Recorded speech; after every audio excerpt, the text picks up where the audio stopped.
What's up? Hello. So, one of our past guests has agreed to record her voice talking about veteran suicide, and she's going to fill in that dead space for us. Sweet. Yeah, she already sent me it, so I just have to put it into the intro now. So sorry, Healy, it's not there yet, but I got it and I'm working on it. Awesome. So before we get started with Keith's story here, we just have a few announcements. So first of all, I want to start out with if you're in Middle Tennessee area, actually northern Alabama, southern Kentucky. If you hopefully you fared well with the storms last night. It was very intense. To be honest with you, I haven't been that scared since I sailed in the Bering Straits in January and hunting the Russians, chasing Russians around, and also we rode out the tail end of a hurricane on a ship, and I haven't been that scared since then, man. It was freaking intense, man. So hopefully everyone's doing all right out there. I know there was some deaths, and God bless the people that were affected by the storms last night. Yeah, prayers to them. What are you doing there, Johnny Sacco? Fuck yeah, dude. Man, come on. I'm going Cobra Kai tonight, all right? Cobra Kai. Just remember, from Sailor to Backyard Cookbook, it's $20. All proceeds go to our nonprofit where we send veterans, first responders, and Gold Star families to sporting events. Also, if you're interested in helping out, one way to help out and to get some cool swag is Patreon. If you just go to Patreon, the Scuttlebutt Podcast. And I want to thank all of our Patreon members. Thank you very much. Thank you, guys. September 11th, we have a big fundraiser. It is a golf outing. We sold some sponsorships already. The title sponsor is secured. Who is it? Eurostone of Middle Tennessee. Oh, hell, is it? Oh, my. Was it Ernesto? No, but I talked to the guy about Ernesto. Okay, good to go. Okay. Ernesto's his number one guy, he said. Ernesto, come on, man. Hook it up, man. Ernesto just threw out the first pitch at a Sounds game through that guy. Shut up. That's what he told me. I don't know if it happened yet, but he said it's going to happen in a couple of days, and that was like 2 weeks ago. Okay, I need to talk to Jay Evans. Sorry, Jay Evans over at the Sounds. I'm like, that's supposed to be my ball, buddy. Well, so this guy spends a lot of money with the Sounds and the Nashville Predators, and he's going to hook us up big time here in the near future. Dude, so we're looking forward to it. Save your money. Come to a VFW meeting, okay? I know you want to participate, but just come and help us. Yes. No, hey, quit poaching my people, man. No. I'm talking about Ernesto. I'm not talking about your guy. I'm talking about Ernesto. Ernesto, get to a damn meeting, dude. What else do we got before we get going? What do you got? Well, okay, I'll do this. This just came down the pipeline. So May 21st, this just went on VFW.org today. The Grand Ole Opry is scheduled to salute the U.S. military with a return of the red carpet parade and what has become a highlight of the year. The special Salute to Troops Opry performance Tuesday, May 21st. Among the artists scheduled to perform at the Opry are Craig Morgan. We all know who Craig is. He serves as an Army Reserve warrant officer and will perform with the 313th U.S. Army Band. Lauren Elena, Lee Bryce, Hunter Girl, Austin Schnell, and more. General Huber from MTSU will be there, and the soon-to-be first female commander-in-chief of the VFW, Carol Whitmore, will be there with Brian Walker, who is the past state commander of the great state of Tennessee, and he's also the assistant adjutant general of the VFW National, 1.5 million people. Keith, you are so dark in there, man. I can hardly see you. I just noticed that, and that's why I'm looking. I guess is in a closet. There he is. There's that beautiful face. There we But go. no, May Well, now you 21st. went back to the dark. I'm trying to find the right place here. Here we go. May Contest. May 21st, Grand Ole Opry. It's going to be a great time. And if you want tickets, let me know. Well, I will give you the link because I'm not buying tickets for you, but I have a link to give you where you can purchase tickets. And we're going to an event tomorrow. We are. Oh, yeah. Well, wait, hold Although on. it's going Nope, to they're be, going to, hey, dude, this is this is is going supposed live to on be Sunday. Sunday. So, hey, So, this past Friday, we went to this great event. Yes, I want to shout out to A Soldier's Child. Thank you so much for the gala event that you invited us to. It is amazing. It was awesome. It was at the MTSU Student Union Building. Thank you, Daryl Mackin, our 3-year trustee and CEO and founder of A Soldier's Child. Right on. And good job to our VFW for cleaning headstones on Saturday, just yesterday, with our section Q, because we have been doing it for 3 years, and we Yes. love Stones River Battlefield, and we love Ranger Rick, Jim Lewis. I call him Ranger Rick. We love you. Thank you so much for letting us do it. And that's all I got, sir. All right. Hey, Keith, you want to find a comfy place to sit, or are you going to stand the whole time?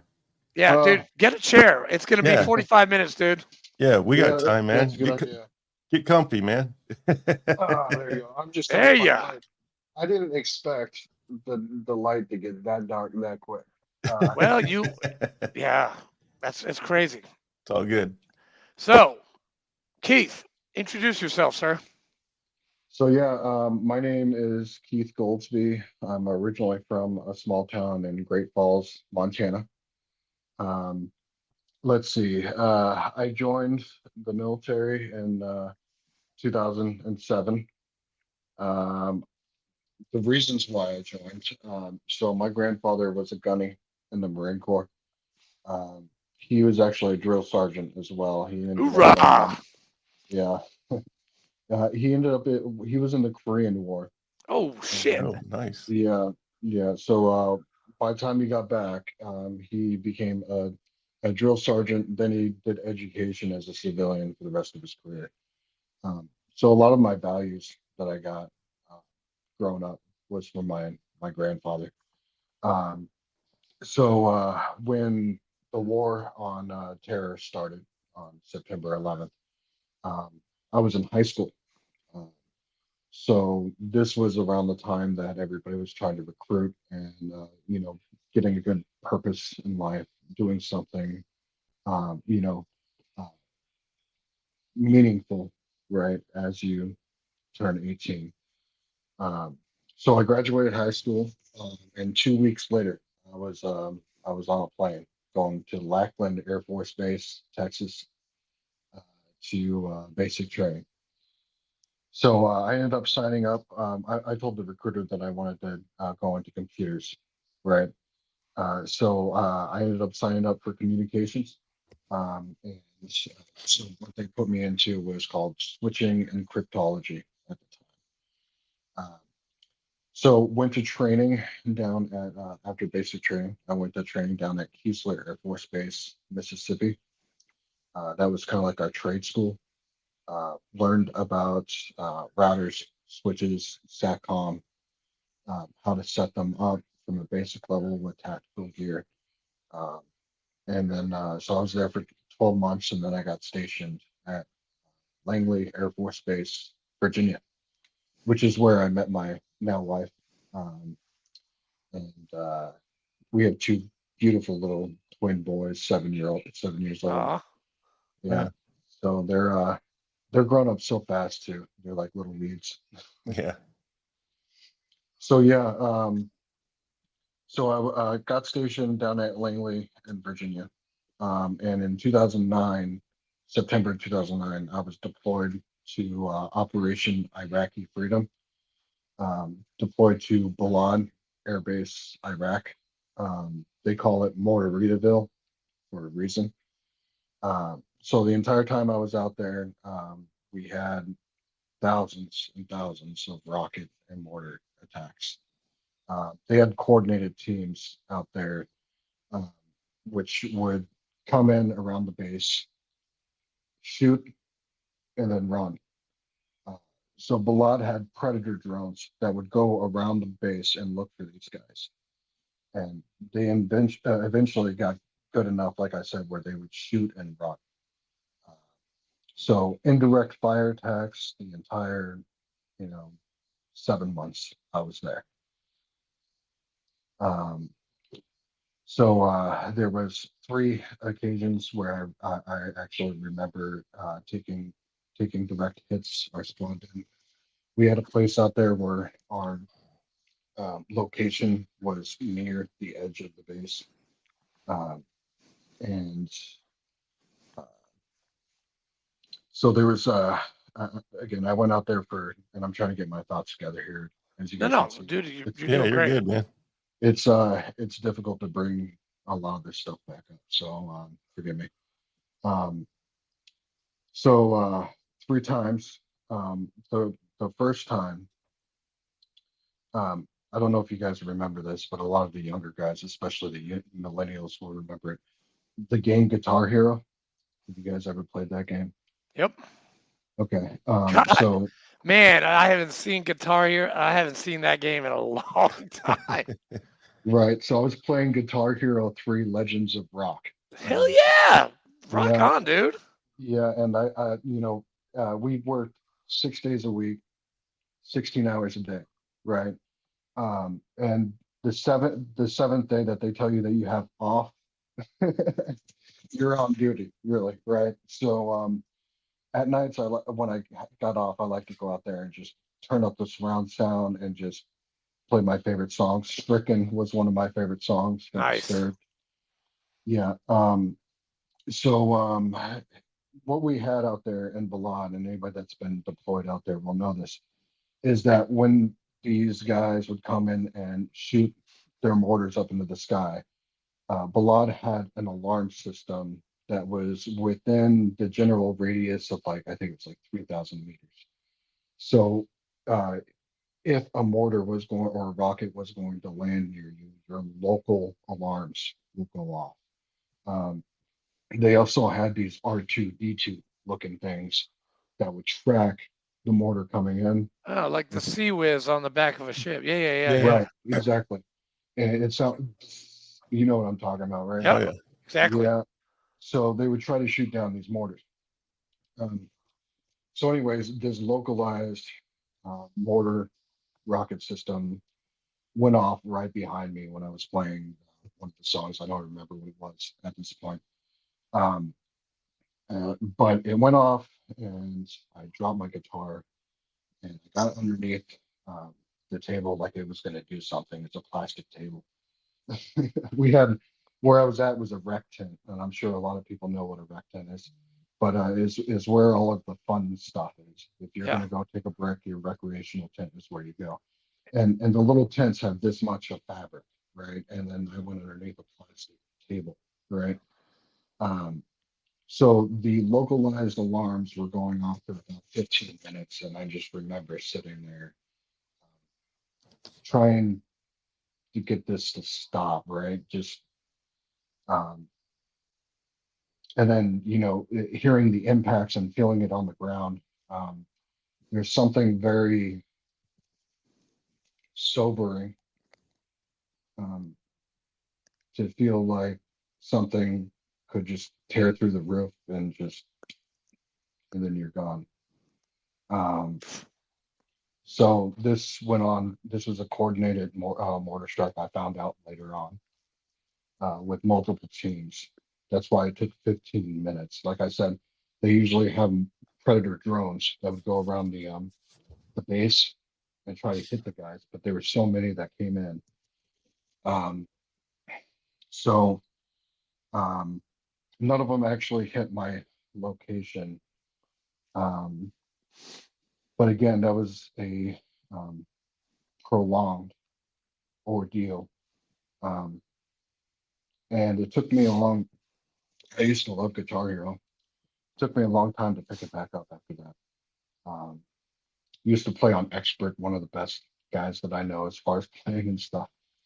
And last year, I ended up going on eBay and I found an old version of Guitar Hero, Legends of Rock, and I started playing it with my boys.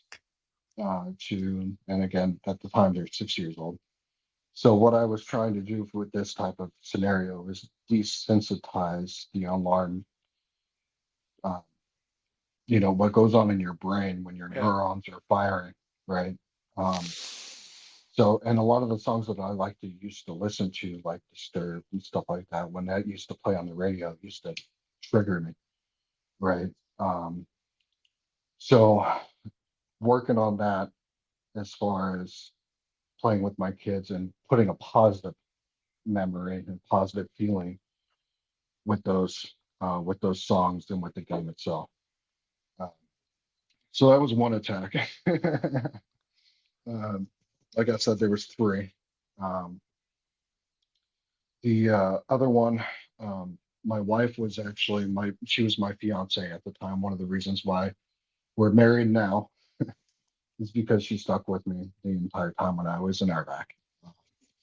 And one of the times we were actually on a Skype interview for not interview, Skype Oh call. man, Skype. That's old school right there too. Damn. Yeah. So I have a picture somewhere of me in my uniform taking a picture of the Skype. But so in Iraq also, they have these areas that's called hardened area structures, or has, right?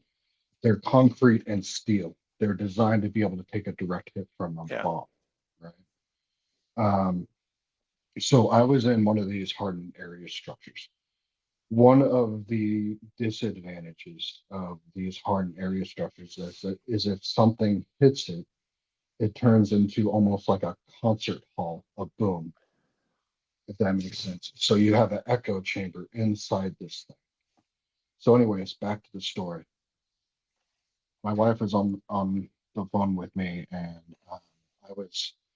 What we did every morning is that I listened to music, and I just had her on Skype so we could just see each other and spend some time together, right? Because since we're on the other side of the world. So I really wasn't talking to her at the time. I was listening to music. And I remember they had papers on my desk, just like this. And I remember them going up and staying there for a second. And I was confused. I didn't understand what was going on. So I looked at the paper, and for some reason it seemed like a minute to me, like a full 60 seconds of papers floating in the sky right in front of me. Doesn't make sense, right? But this is the way that I remember. And I was listening to Metallica. It was really loud, and I'm having some trouble. I'm sorry.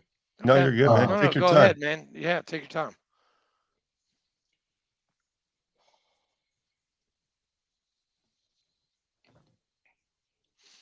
And with the sound of Metallica in my ears, it it felt like somebody stabbing me in the ears on both sides with a hot knife.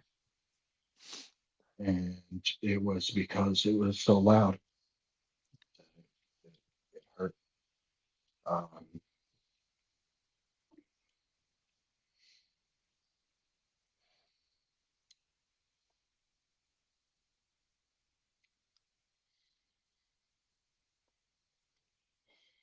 my my fiance, my now wife, was on the phone, and I told her something like, "I gotta go," right?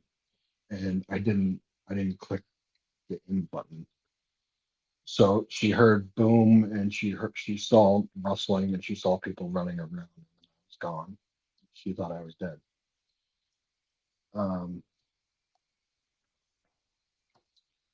so I have a picture of this too. When we were about to go outside, they put me in charge of a little squad to do an EOD check. because we were just hit. So what we need to do now is look for unexploded ordnance in our local area. So me and two guys, I had the radio, we put on our full body armor. Again, adrenaline going. I could barely remember even putting on my armor. Grabbed our EOD flags, and we went outside and scanned the area after the attack was done, of course. And we didn't find anything. But I came back and sat back down at my desk. And at this point, anybody that's been through this type of situation, they'll know what I'm talking about. The crash as soon as this is done, because your adrenaline is up, up, up. And then when you sit down and finally calm down, it's down, down, down, right? So I got back to my desk and looked at my laptop and realized the Skype was still on. I talked to my wife, and she was screaming and crying and trying to figure out what was going on. And so I told her and blew it off like, hey, it was just something that was outside. There's no big deal, right? Calmed her down, hung up the call. Then I went to work for the rest of the day. Finished up the day. So that was the second time. The third hit that I was around was when I was on the phone with my sister, and unfortunately it wasn't a video call. It's one of those satellite calls that we had out there. And this one was not as spectacular. It was more like it was in the general area. I was on the phone with her. It went boom, and it clicked and hung up. Really doesn't impact me that much, especially when I'm talking to my sister now. Not like you guys just saw a second ago. To this day, when I think about it or bring it up, brings up shaking in my legs. It brings up the adrenaline, the stuff that I've been, talking about. Yeah. I still, to this day, wake up at 4:30 in the morning every morning. I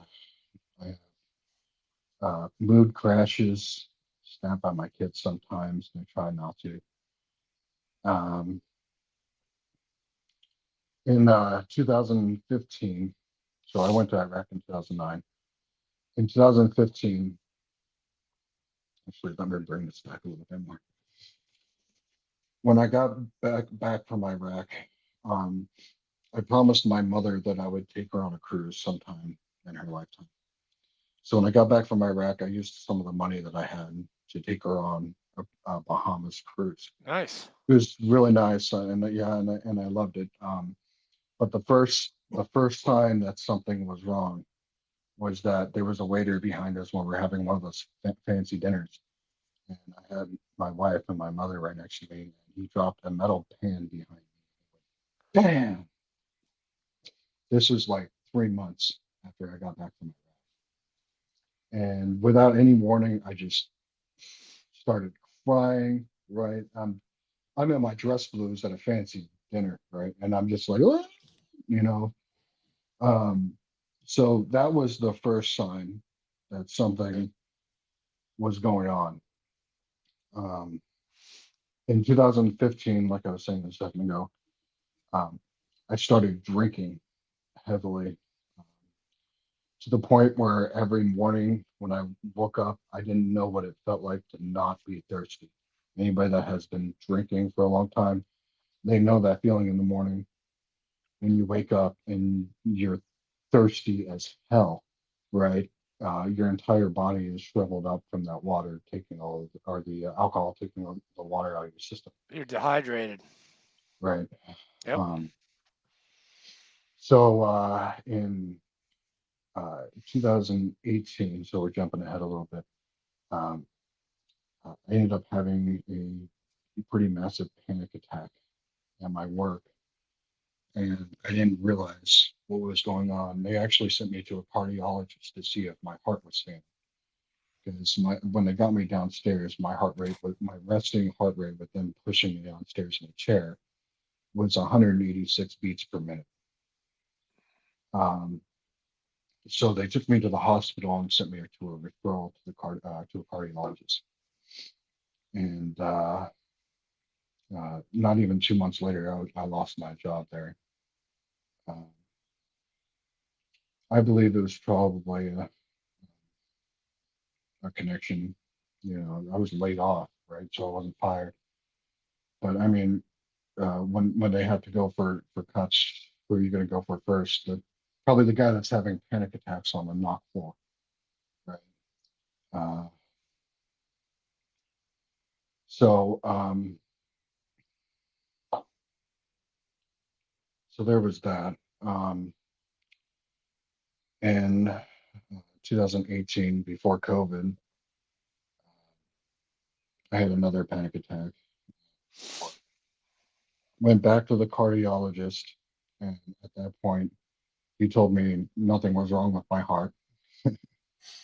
And they sent me to a psyche eval.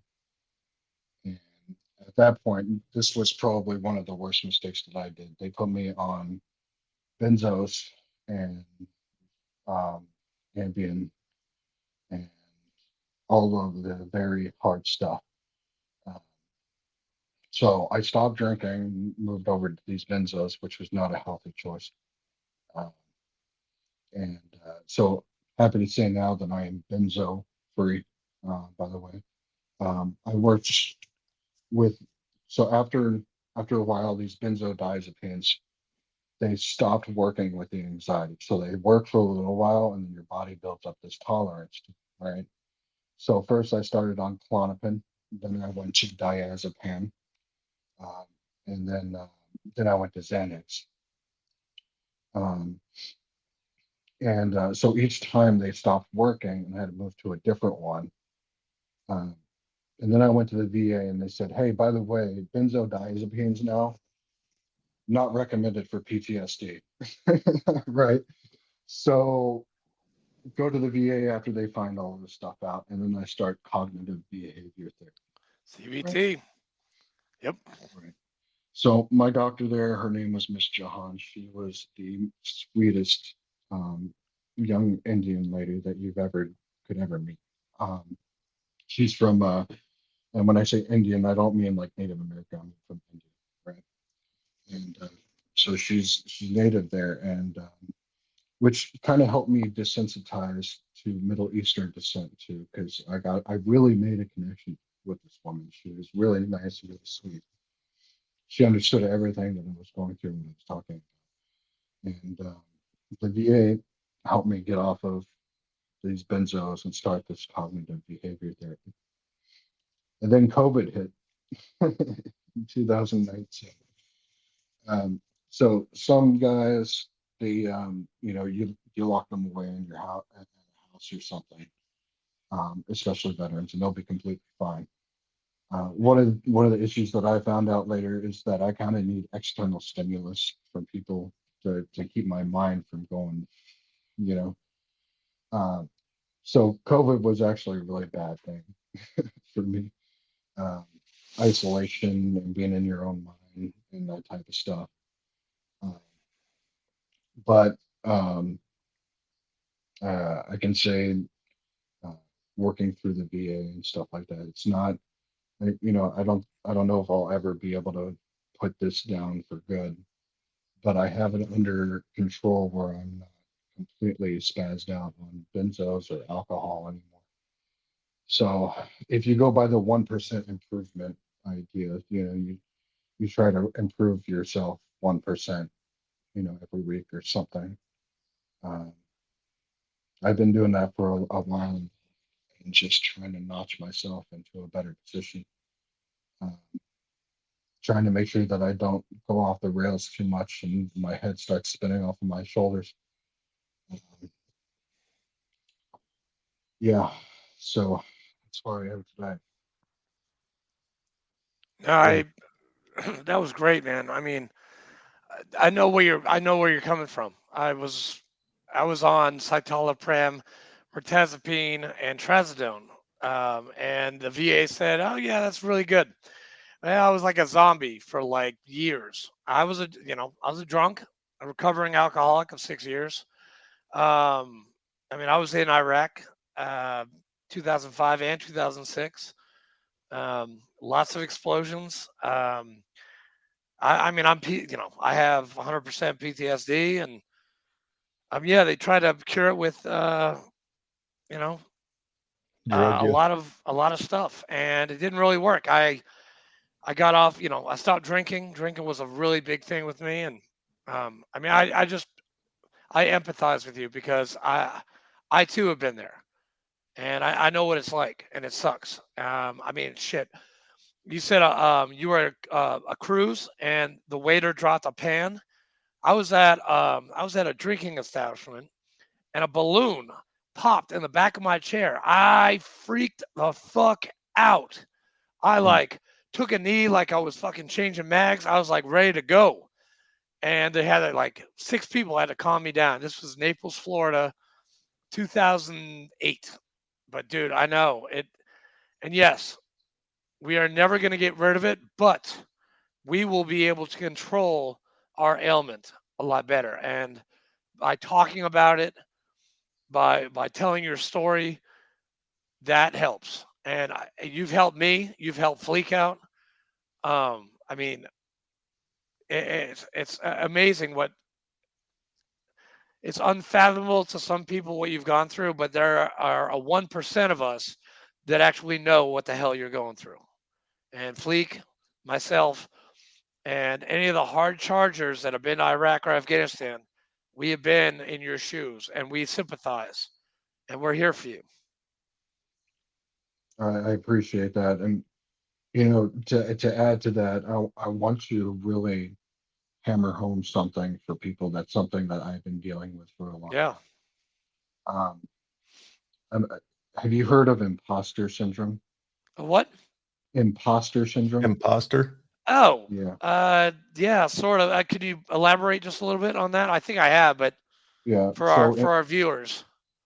Right. So the mentality in the Marine in the military, right, is that be the best of the best, and you got to be a man, take care of these things. And so um, one of the things that I struggle with a lot is that there's guys in the Marines that saw their friends get blown apart, and all I had was mortars over my head, right? So I can tell you, imposter syndrome is where you think that you don't you don't really have this, and you're just losing your mind, right? That you shouldn't be dealing with this. You're tougher than this. What is wrong with you?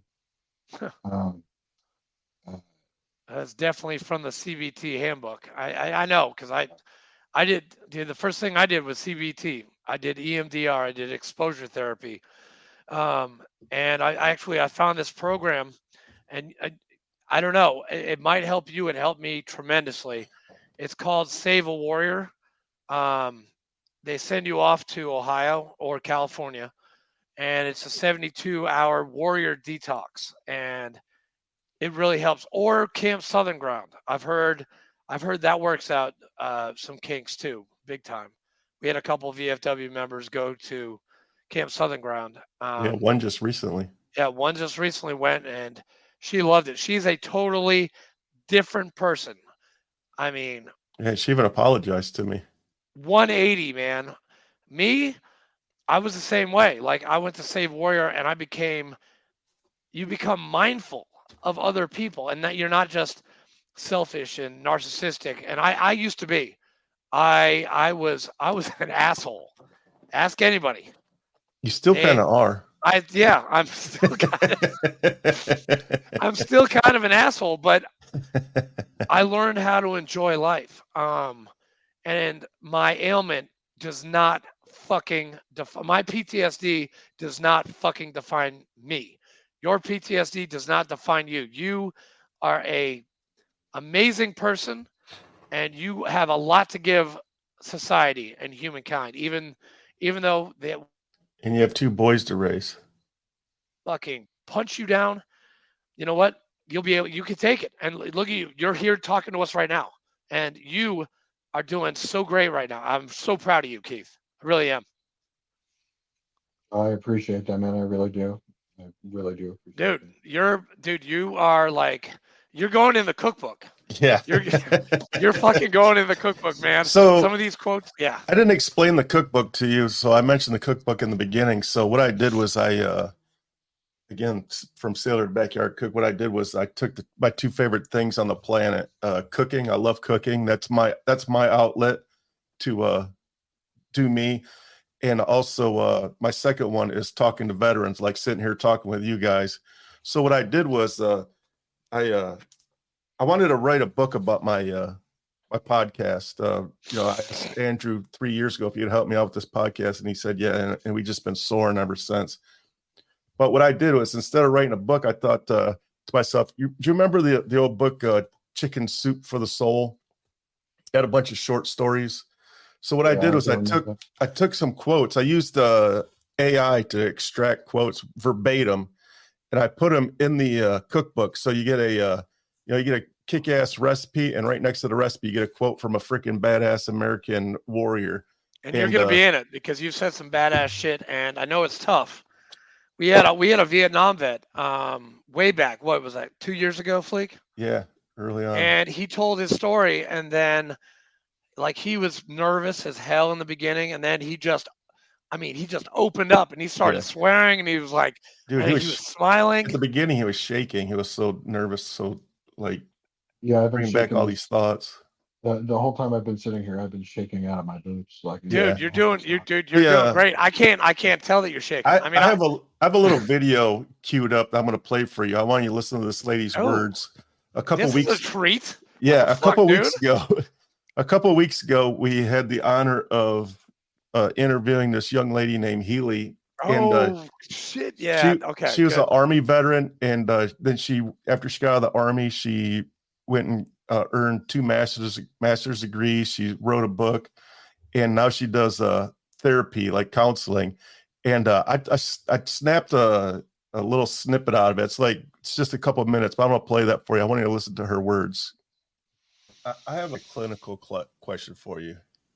Let's say 2-3 o'clock in the morning, my phone rings. One of my friends or somebody that was in the military has having dark thoughts and is contemplating suicide. What do I say to them to talk them off the ledge before I can get them help? I know obviously they say whatever you do, don't let them hang up the phone. But like, what kind of words can I tell somebody in the moment? Well, one of the things that I tell people, and I don't know if this would be good in the moment because I don't know, I've been on those calls too, and I think they're very hard. And knowing the person in particular, like what do they have to live for in particular, you can pick those things. But one thing I remind clients in counseling the most is that emotions, feelings are very fickle, and they will change if you give them enough time or make some effort to make them change. So, encouraging them to actually do something. So if like even listening to some music helps them feel better, that something as simple as that can help.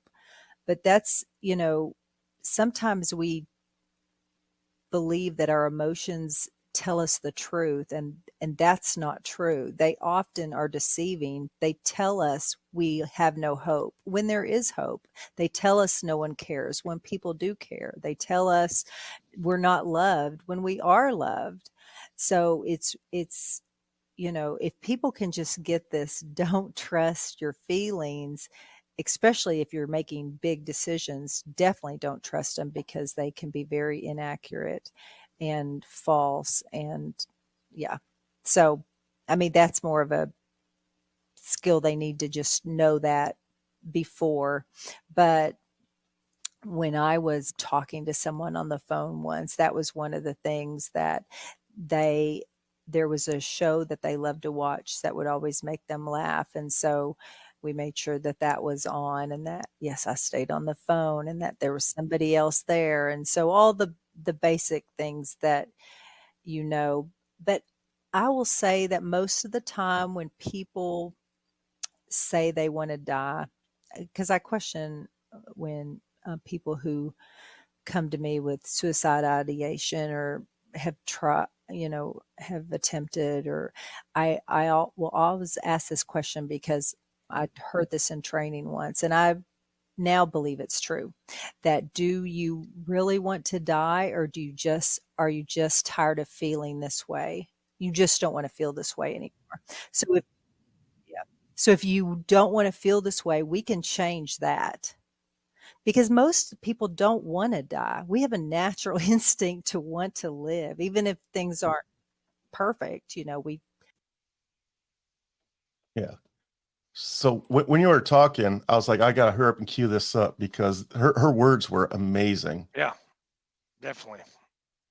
Did I say did I say something in there? I agreed with her. Like, Yeah. I heard Yeah, my you're there voice for a once. split. Yeah, For a split second. Yeah. Yeah, that's what I get. I get a second. That's all I Yeah. get. Just kidding. Just Oh, kidding. don't But worry. it There'll was be awesome. more. There'll be more of those. I start doing like shorts for like YouTube and TikTok Dude, to get the word out. That was awesome. That was great. Yeah. And it just, we have hope. We are loved. And Yeah. you know what? We need to continue on because for the people that died over in Iraq, we are continuing the mission right now. Keith, you're doing it. I'm doing it. Fleek is definitely doing it. We are like those guys gave their lives, in 06, I lost 17 of my friends. But you know what? I'm doing it for them. I'm helping Fleek out. I'm helping the VFW, Marine Corps League, DAV, American Legion, my community, whatever. And Keith, you were doing the same. And it's just it's honorable. Yeah, you're helping out just coming out here and telling your story. Yep. I appreciate that. I really do. And it makes you a very, very virtuous person, which, as Marcus Aurelius said, No, here to we be go. virtuous. What? Come on, man. I'm reading Marcus right now. Yeah, Sorry, bust out the stoicism. I got to throw it in, man. Virtue is the greatest good. To be virtuous person is the greatest good. From Marcus Aurelius and Seneca and Epictetus. There, I'm done teaching. Yeah, that's good, man. I love that. Oh, dude, I'm on like this whole kick with reading. I'm Yeah. like, and Keith, I got to tell you this, man. I fucking hate to read. I did it in high school. I did it in college. Says the guy with a master's degree. I know. Okay, I did not read. Like after the Marine Corps, I didn't read anything for years. We didn't even know Marines could read, to be honest with you. Okay. Don't you guys use crayons or something? Oh, really? From the Navy and from the Air Force? Okay. Oh, there's one and there's two. No. Yes, we can read. Well, some of us can read. I know some Marines that definitely cannot read. They definitely need some help. Yeah. I'm not going to give out names, but I'm just joking because we've had some very intelligent Marines on this show. It's mind-boggling. But yeah, I mean, I didn't read for a while, and now I can actually I do it 30 minutes a day. I read on my porch. I just read Marcus, or I just finished the book Candide by Voltaire. Very nice. If you guys get into that book, it's great. It's about the human spirit and the human condition. I don't know. I'm getting back into my old days of reading, the greats, Catcher in the Rye, Old Man in the Sea, The Sun Also Rises, Sun Tzu, The Art of War, which that is a crazy book. That was written like 4,000 years ago. It's fucking nuts, man. Those guys knew exactly. They knew how to drill. They knew how to fucking do that shit. If you didn't do it right, you got your ass kicked, and then you did it right the next time. Sorry. I can tell you one thing that's helped me too, kind of like what has helped you, Keith? Understanding of history. So looking at World War II, the Korean War, Vietnam War, the war on terrorism, the Iraq War, understanding why everything happened, and trying to put some kind of enclosure around it. It's helped me quite a bit just to be able to understand. I think they say, don't they use the word compartmentalize? Yeah, I think that's probably a good word. Sorry, man. I did, dude. I'm actually this binder right here. This is my CBT binder from 4 years ago, and CBT was great. It was, and it helped. EMDR, not so much. It helped a little bit. The group therapy thing that really helped, and I don't. Are you going to the VA? I have to ask you this question. Are you going to the VA for like? Are you seeing a psychotherapist or some kind of or something like that? Yeah, so I've been seeing a doctor at the VA for a number of years now. Okay, good. Mhm. Are you getting disability? Are your benefits met? Are you all Are you getting all the stuff you need? Yeah, I'm rated to the point that I need to be rated at. I just recently, back in November, got rated for the burn pits because I had Nice. yeah, I had when I got back, I had a sleep study done, and they CPAP. noted, yeah, they noted that there was problems then. Me too. So yeah, so yeah, so when they went back, right, and they actually did the bill that allowed veterans to get burn pit compensation, if you guys remember that back in Yep, I do. 2019, I think it was. Yep. That's when I got re-rated for a burn pit. So I went from 80% to 90%. Good So for you, man. Good for you. And the system, I mean, it wasn't too hard. I mean, it was, because I know back in the day the VA was overwhelmed with people, and now a lot of people they say bad things about the VA. I had pro and con with the VA. I like it now. Back then, I had to do a lot of my own bird dogging, and now it's actually a little bit easier. Is that would that be true to say? It's a little bit easier now. yeah, I would say so. The Okay. only thing that I would say about the VA is the timetables. Usually I have to wait like a month or two in between therapy appointments just because a lot of us are going, right? And Yeah. there's not a lot of therapists. Um, So, but how much of that can the VA actually control? Probably not a lot, right? Yeah. So, Well, good for you. I'm glad that you took advantage of the burn pits. That's great. I burn shit.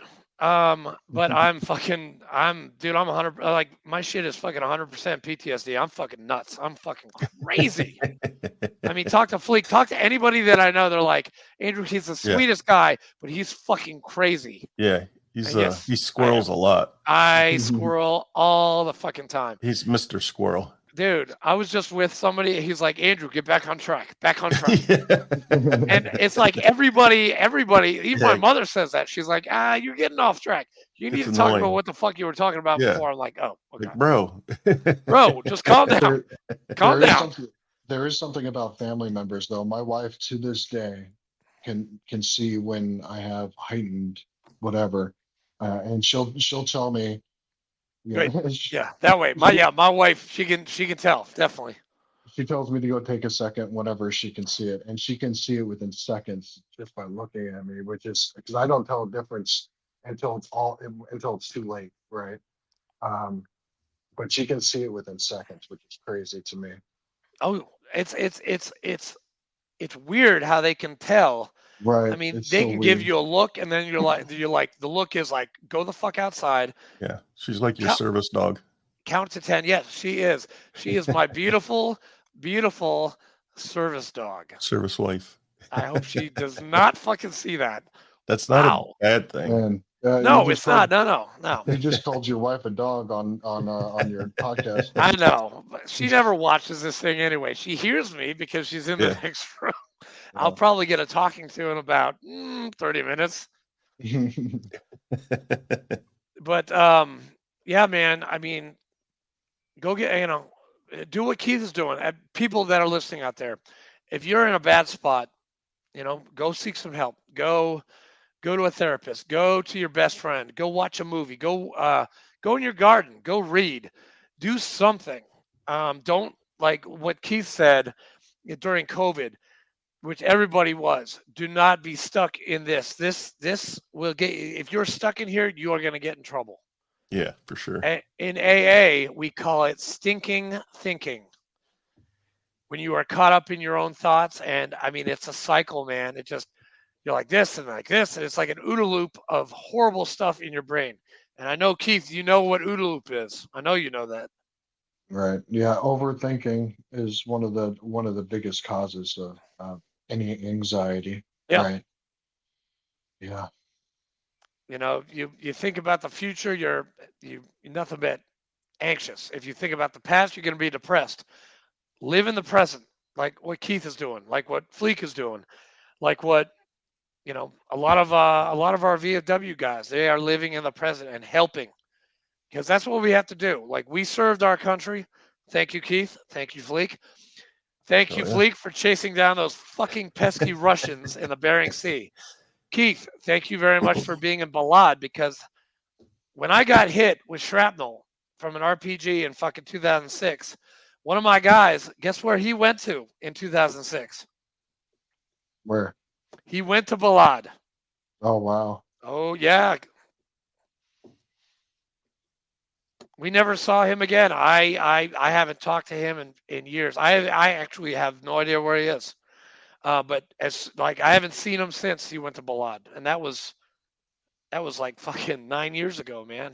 No, 10, almost 9. I don't know.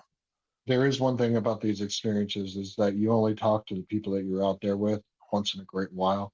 One of these things, it's almost like you avoid talking to people to bring it up, right? And I'm sure it's the other side too, because I haven't talked to the guys out there maybe more than 4 times Oh, yeah. since 2009. No, I've got, I talked to maybe like 5 good friends of mine. That's about it. Of the 127 in our company, 5 of them I talk to on a monthly basis. And I know I've got one guy here in Tennessee. He was my squad leader. He lives 2.5 hours away, and I haven't heard from him since he got out of the Marine Corps in 2005, like after that first deployment. Some people, they just don't want to go there anymore, which some people can do that. Some people can, put it out of their mind. And then you've got the brovets who always remind people that you're a veteran. I actually dude, seriously, That's annoying. I had to look up what brovet, the actual definition of brovet was for my next door neighbor. He had never heard of that definition. And they always seem to want shit for free too. Always. Yeah, discounts. They want my veteran discount. Like, dude, chill out. Yeah, I mean, and there's nothing wrong with brovets. It's just, Nah. they're always stuck like back in the service. Like that was the brovet. There's one. I'm not gonna mention any names, but he wears this fucking vest and all of his patches on it. Like, like, dude, Wow. Seriously? Why are you wearing that, man? Like, you don't even ride a motorcycle, but you got a freaking vest with all your patches on it. It's like, calm down there, bro. I think I know who you're talking about. Yeah. But You know exactly who I'm talking about. Oh man, we're starting some now. No, riding a bike also helps too. And I rode a motorcycle does. for a long time. Do you ride a motorcycle, Keith? I have my license. Unfortunately, I had to sell it last year. I snapped my leg when I was working on the construction yard last year. Oh, Jesus, shit. Yeah. So I snapped my fibula about halfway up my leg. God, Jesus. No, hell no. I thought I actually sprained my ankle, and then I worked on it for a month. Oh my God. I went up and down ladders and lifted like 300 pounds. And Are you still doing construction today? No. So I was laid off from a technology company because I'm in communications, right? And so I was out there in the Virginia heat because I'm not going to be sitting around. I'm not that guy. If I get laid off, I'm not going to be eating bonbons on the couch, right? So I got out there and got the first job that I could find that paid well, and and then I rode a motorcycle every day to work, which is so awesome, right? And and then until that happened, right? And then I was laid up in a bed until I got better. Yeah, hell no. I can't. I tried, man. No, I give you props because my next door neighbor has like this little like motor trike. It's like for kids. And he's like, Andrew, get on this thing. I'm like, okay, sure. Never ridden a bike in my entire life. I mean, I'm a cyclist. I'm a pedal guy and a scooter guy. So I'm on this fucking little thing. I rev it and then I put it into gear and rev it. Dude, this shit, the fucking bike comes like off my ass and I'm like this. And I'm like, okay, this, no, I'm not ready for a bike yet. Nope. I'm 46. I'll probably give it another 10 years and I'll try it again. There is something about going 70 miles an hour on the highway with nobody around you. That sounds kind of cool, actually. You feel Till a free. bug smashes you in the face. Well, you wear a visor and a helmet, right? Oh, he's coming. Splat! It feels like you're flying. It's one of the freest and most peaceful that I could feel. What kind of bike you got? Well, I had to sell it again, but I had a VTX 1300. So 1300 sounds cc. fast. Yeah, I could probably get that thing up to 100 miles an hour, but I only brought it up to 80 because I was still kind of a bitch with my with my bike. I didn't want to get it too fast because I just took the motorcycle training course. You know what? The 80's flying when you're on two wheels, man. Yeah. And I'm a squirrel, dude. I cannot handle 80 miles an hour on a bike. No. I would die. I would definitely die. The thing that scared me the most was the Virginia drivers. I'm shitting on my own state here, but the Virginia drivers, you can do everything right on a bike. Tennessee's pretty bad too. Yeah, Tennessee fucking sucks. Sorry, you drivers out there, you fucking suck. All of you. Yeah. No, can't even merge. Dude, and it's a turn signal, okay? Yeah. Up or down. Yeah. Left or right. Not hard, man. It's not that hard. It's just a little flick. That's it. Just tell us where you're going. When you're coming down an off ramp to get on the interstate, make sure you're at interstate speeds when you get down there, man. That's what I was taught when I learned how to drive. That's the first thing my dad fucking taught me how to do. Yeah, I've literally seen people stop at the end of the ramp. Like, now how are you gonna go? You're at a standstill and everybody else is going 80 miles an hour. How are you gonna merge? It's not a yield sign. It's a go. Like, get to 60, like ASAP. We'll have people that have like 100 yards until their turn on the left lane. They'll be in the right lane. Like, why didn't you signal and get in the right lane like way before? Like, what's wrong with you?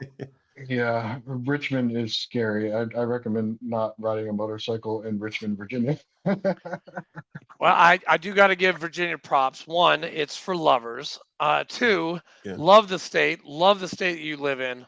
I think I had a Marine Corps reunion at St. Charles. Is that right? Charles Island or something like that. It's over. It's over on the water. It was really nice. I love Virginia. It's a beautiful state. It's a beautiful state. Love it. I was just in Remington like a year or so ago. And you're going to Va Beach, right? To visit Anthony Ortiz. I don't have any plans right now, but I love, like, my wife and I love going to Va Beach. It's amazing. It's where Second Platoon got an STD because they ran a train on somebody. Dude, seriously, all Second Platoon, they hired a prostitute and they all had sex with her, and all of them got HPV. All of them. Nice job, guys. Yeah, good going. We had to get Second Platoon had to get our bore punched that month. Did you say crazy? No, I was married, so I did not take part in that. Yeah, But I know. Actually, we're gonna have somebody on in a couple weeks who actually did get his bore punched. We're gonna ask him about it. We're gonna talk to him about it. Oh, we allowed to ask him that? We are. Bore punched. I'm sorry. I'm a sick bastard sometimes, man. Yeah. I'm sorry, guys. Just sometimes. I'm usually not like this. I only comment like this comes out only here. Like I did it in college, I did it in high school, and then I drank a shit ton, and then I slowed down, and my wild side comes out. Like dude, seriously, freak, I was tired as fuck for this thing. Okay. And as soon as we went live, I was like, It I does got my amp you up. second. It Yeah. just picks you up. I mean, talking to like Yeah. these, like our guests, like Keith, or anyone we had, you guys like pump us up. Amazing. It's fucking amazing. It's a great feeling. How do you, Keith? How do you feel right now? Um, You feel better?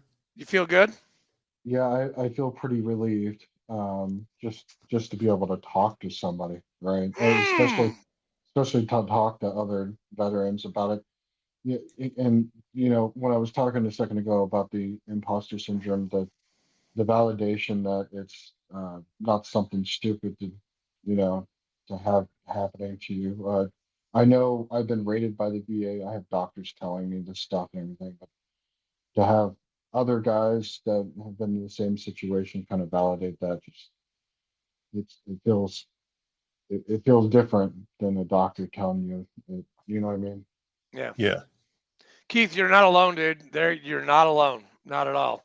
Not by a long shot. And if you need anything, you call me or you call him or you email or you Skype me, do they even use Skype anymore? Seriously? Is Skype a thing now? Well, I don't know. I haven't used it forever. Yeah. I mean, did That's like the Zoom OG FaceTiming. take over? I mean, Keith, did you have a MySpace page? I did. Yeah, I did. Yeah, I had the music page. I'm pretty sure I had "Lose Yourself" from Eminem on Hell there. yeah. I had all of Detroit, baby. 313. I had all of the gangster photos Hey. of when I was younger. Insane Clown Posse? Insane Clown Yeah, Posse? yeah. Down with the clown, ICP, Fago, Fago, Fago. I was more of That- a Metallica guy, man. I was stationed in San Francisco, so I got to see Metallica before they were in headliners, because they were doing a little circuit there in Northern California. It was amazing. Yeah, Master of Puppets is my favorite song, especially the solo. Yeah. All time. I'm Hey, just saying. I love Metallica, but AC/DC, man, that's where it's at, yo. Yeah, Yeah. yeah. AC/DC was good. A little Thunderstruck. Never hurt anybody. We're dealing with Thunderstruck last night. Yeah, dude, that lightning was fucking trippy as hell, and I Yeah. wasn't even on anything. Yeah, it's hard to beat Master of Puppets when the first intro comes on. You got stereos all the way up, and it can Yeah. rock the whole house. Do Yeah. you, Keith? Do you play any guitar or music or anything? So I learned how to play the guitar when I first got back from Iraq, and I learned different things like Linkin Park. I learned how to play "Numb" from Linkin Park, and Jesus. I haven't played since like 2015 or so. But I'm sure it's like riding a bike, right? So, Dude, Yeah. do me a favor. Look into Guitars for Vets. I know there's a chapter around there in Virginia, but Guitars for Vets, you get to like play with other veterans. You get to write us like songs about your service. I did it twice. One with one of our guys, one of our VFW guys, JT Cooper and Warrior Rounds, and then Creative Vets right here. mm, This shirt saves veterans, Creative Vets. So yeah, dude, I had some guy like he helped me write a song, and it fucking sounds awesome. Like if you can get into that kind of therapy, it's pretty fucking cool. Just try it. okay. You Yeah, probably would no. like it. I'm not very musically inclined at all. I can't even do it. I haven't played a saxophone since fucking middle school, and Mm. and my singing voice. I lost that when I learned how to smoke on the fucking USS Kearsarge in Oh boy. 2007. Hey, I'm proud of you. You didn't call it the queer barge. Oh jeez. It is the queer barge.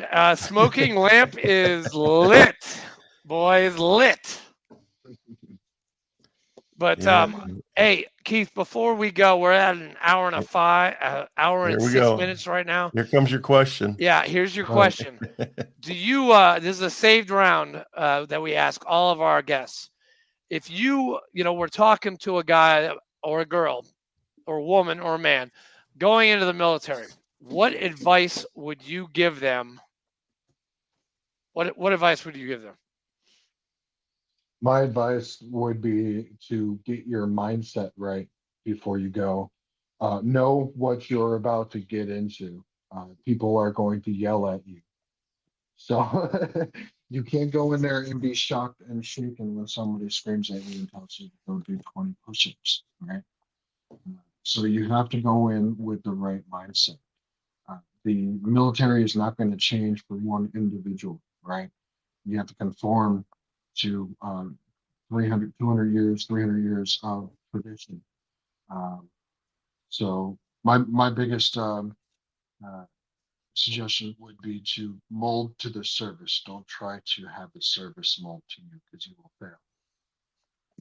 Dude, Definitely. that was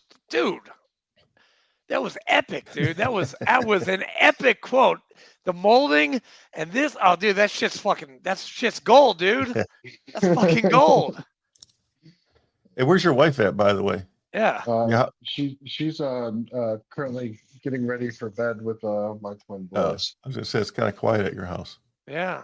Yeah, they're my boys are only 7, so they go to bed at like 7, Okay. 7:30. Right on. Well, Keith, thank you so much for going on to our calendar, actually talking Yeah. to Fleek and be like, hey, we want to be, I want to be on the show. Thank you so much. It was a great story. We might have to have you back. We want to hear back from you.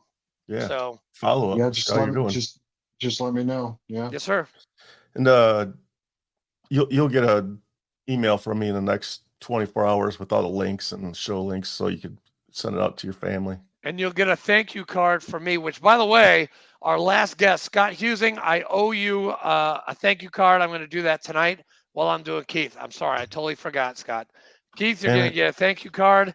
Don't think it's weird. It's going to have music and teddy bears. It's Jackie Lawson. It's really kind of, it's kind of cute. Hugging. But it's nice. It's got like Haydn or Bach or Liszt or some classical music. So when you see it, just open it up and it'll bring a smile to your face. Hey, I guarantee. Keith, I just want to put this in perspective. This guy that he's talking about is one of the baddest Marines on the planet. He used to kick in doors in Iraq. And Wow. I send him. I'm going to send him a teddy bear fucking thank you card. He wrote a New York bestseller. Bestseller. Echo and Ramadi. So Echo check and Echo and Ramadi by Scott Husing. Check it out, Keith. You'll love it.